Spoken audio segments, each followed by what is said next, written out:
We run this big event called the muster. And the first muster, it was me and like a very small group of people running that entire event. And I was a part of every single aspect and detail. And the further out that we've become, the less involved I am. And if anything, I get in my team's way and they're managing everything. And so I had to learn over time to let go. And that's a hard thing as a leader, to say, okay, the best thing I can do for the team is to actually let go of this, because they want to step up. They want to provide value. They want to take on that responsibility. They want to solve problems. The best thing I can do for them is instill my trust that they can do that and empower them to run that.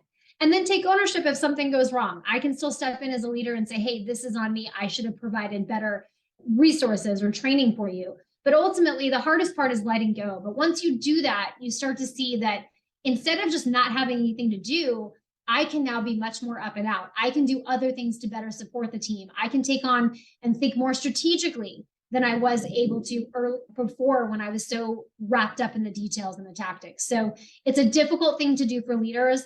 It is the absolute best thing we can do for our team, is to empower them to lead and make decisions and contribute to that ultimate goal, that ultimate mission accomplishment. To me, one of the definitions of leaders is they create other leaders. Like, it's just not them, right?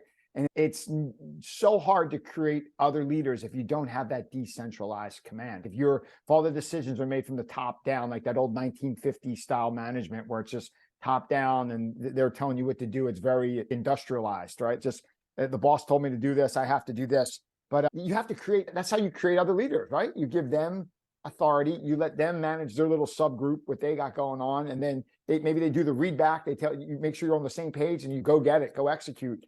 And then there's a whole nother group of leaders coming up through the chain, right? Yeah, you are doing your team a disservice if you are not putting them in a position to lead.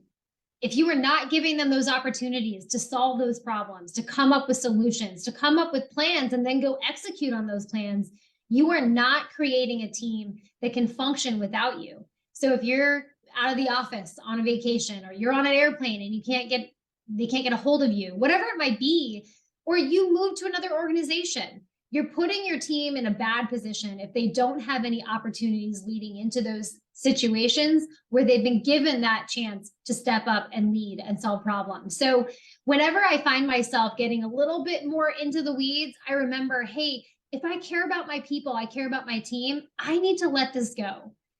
I need to give them the chance to come up with a solution here. And my job is to simply support them and look for ways to take ownership when the team fails. So when it comes to the successes, the team gets the credit and they get to run